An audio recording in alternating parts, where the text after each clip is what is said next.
রূপালীর মায়ের 3 মেয়ে, এক মেয়ের নাম সোনালী, আরেক মেয়ের নাম মেঘলা হলে অন্য আরেকটা মেয়ের নাম কি হবে? যদি আপনি বলতে পারেন তাহলে 15,000 টাকা পাবেন। বুঝতে পারছেন? আর দর্শক আপনাদেরকে বলতেছি, আপনারা যদি কেউ এই ধাঁধার উত্তর দিতে পারেন দ্রুত কমেন্ট বক্সে উত্তর দিয়ে জানান। আর উত্তর জানানোর আগে কিন্তু এই ভিডিওটা অবশ্যই শেয়ার করতে হবে। বলেন, এখন ওনার মেয়ের নাম কি আমি কিভাবে বলবো? প্রশ্নটা আরেকবার করছি।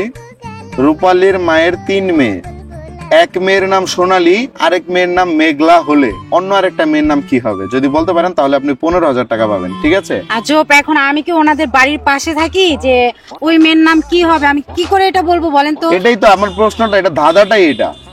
রূপালীর মায়ের 3 মেয়ে, এক মেয়ের নাম সোনালী, আরেক মেয়ের নাম মেঘলা হলে অন্য আরেকটা মেয়ের নাম কি হবে? আমি বুঝতেছি না ভাই, আপনি মানে 15,000 টাকা দিব, ক্যাশ, হ্যান্ড ক্যাশ। আমার ঘুমে ধরছে, নাহলে আমি আরো বেশি দিতাম। বলেন। হ্যাঁ তো দিবেন তো ভালো কথা, এত পেঁচাইতেছেন কেন? এই যে আমি দাদা প্রশ্ন করছি, আপনি উত্তর দিতে পারলে আমি টাকা দিয়ে দেবো আপনার। এটা তো আপনি পেঁচাইতেছেন। এখন ওনার মেয়ের নাম কি রাখছে সেটা আমি কিভাবে বলবো? এটাই তো আপনার বলতে হবে, এটাই তো আমার ধাঁধা। ধাঁধা খেলা, শুনেন, বুদ্ধির খেলা আর দাদার খেলা এক কথা।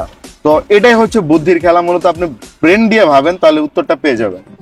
আসলে আপনি এভাবে না পেঁচাইয়া সোজাসুজি কথা না না, আমি আপনার পেঁচাই না, আমি একদম ইজিলি বলছি। আপনি ইজিলি যদি পারেন উত্তরটা দিয়েন। পারবেন? আমি 1 থেকে 3 রাউন্ড করবো, এর ভিতর যদি উত্তর দিতে না পারেন পুরস্কার পাবেন না। রেডি? 1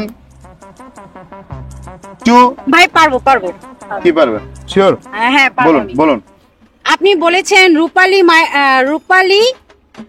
মায়ের 2 মেয়ের নাম যদি সোনালী আর কি যেন বললেন আরেকটা, মেঘলা। তাহলে মেঘলা হয়, তাহলে ওর নাম তো রূপালী হবে। তাহলে আরেকজনের নাম মানে রূপালী। রূপালী। উত্তর সঠিক হয়েছে দর্শক, সঠিক উত্তর দিয়ে 15,000 টাকা জিতে নিল। আপনার নাম কি? তানিয়া। এনেন পুরস্কার বুঝে নেন। কেমন লাগছে? খুব ভালো লাগতেছে। আরো খেলবেন? হ্যাঁ খেলবো। চলেন খেলি। এরকম টাকা পেলে কে না খেলে বলেন তো? চলেন, আরো টাকা আছে আমার কাছে, খেলবো আজকে।